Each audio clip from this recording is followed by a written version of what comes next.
This is a story that came out in the Daily Wire. Shapiro at Newsweek. America is engulfed in a crisis of meaning and it's killing us. Ladies and gentlemen, this drug plague is literally destroying them. They are being absolutely ripped apart by this thing. You know, they can put on the brave faces all they want. This is kicking their asses. If it wasn't, you would not see this level of stories coming out. And they need to stop lying about this 70,000 figure. It is way higher than that. Nobody is going to be alarmed by that amount in the country of millions and millions of people. It is way higher. Between the drugs and the suicides, they are losing big time. They are. And I think as we move along, especially in 2019, some of them are going to get tired of this and just come out and tell the truth. They're just not at that point yet. They still trying to give the public these lowball numbers and not being frank at the fact that this is only coming from 22 states and not the whole country. So it's always going to be easy for them to hide the true numbers, being that you're not getting it from all 50 states. Last week, the U.S. Center for Disease Control and Prevention, National Center for Health Statistics released a shocking fact. Life expectancy dropped in the United States for the third straight year, down to 78.6 years as of 2017. What exactly drove that decline? Drug overdoses and suicides. Both they cannot control. Drug overdoses were responsible for more than 70,000 deaths in 2017, with the overdose rate climb 9.6% over 2016. Now remember, the numbers are always a year behind.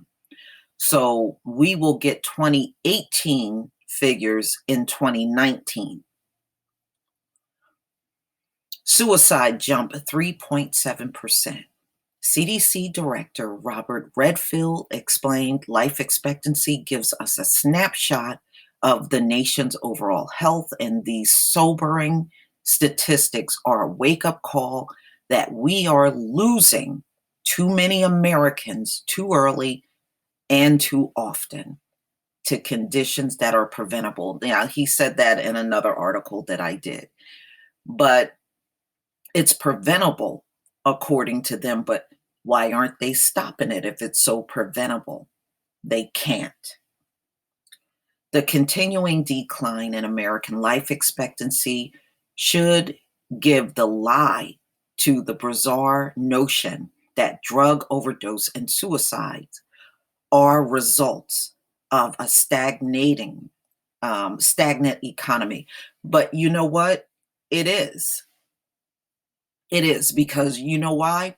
You don't have these people participating in the workforce. So on an economic scale, America is losing. Plain and simple. The common theory on both the right and the left, the theory suggests that the globalized economy has left behind a particular segment of Americans, and that those Americans are dealing with economic hardship through drugs and depression.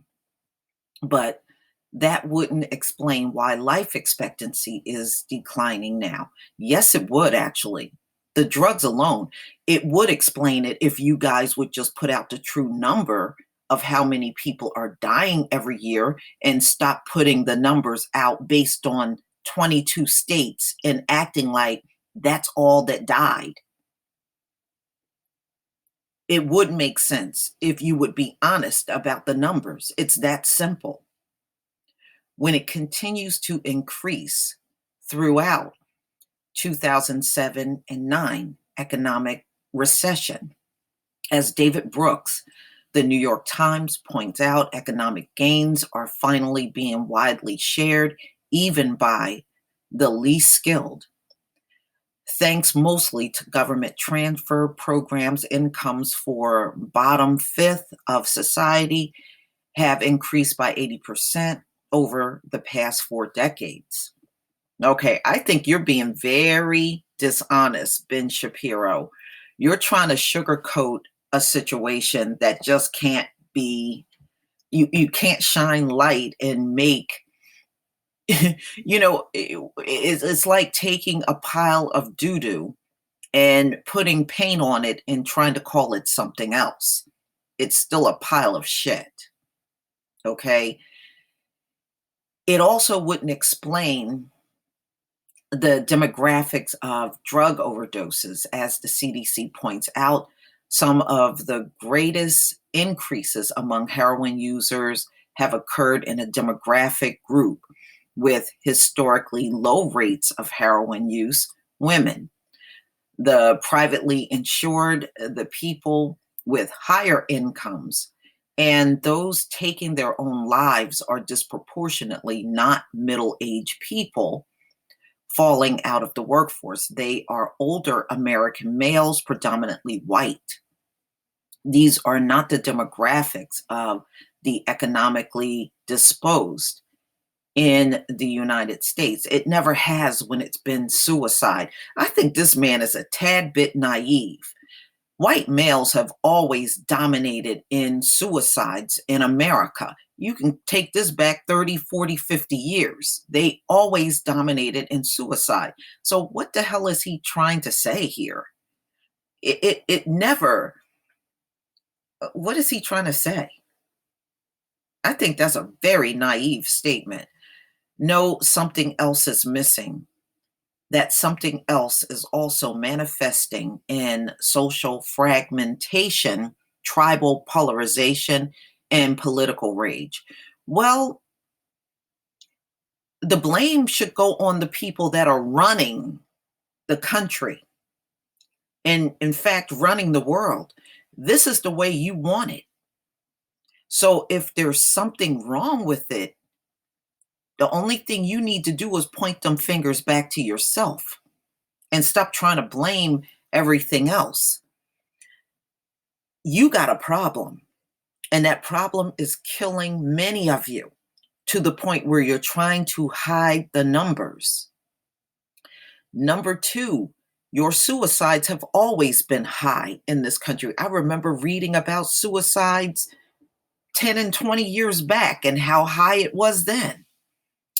So, Ben Shapiro, you sound a tad bit naive to me and not truly in reality. If you were in reality, you would know these things are out of control, and it is making an economic impact in the country because you now got a bunch of working age people strung out on drugs that can't hold a job. They said when they hire these junkies, you know what they do, y'all? They show up on the job for about a week or 2 weeks, enough to earn their first paycheck.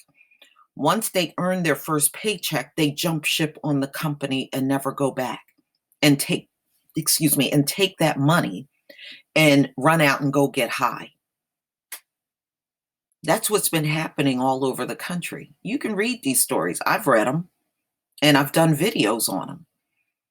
These companies are hiring these junkies and they all of a sudden just stop showing up for work. That's the problem. You may have a desire to hire them and help them, but the problem is they don't show up for work.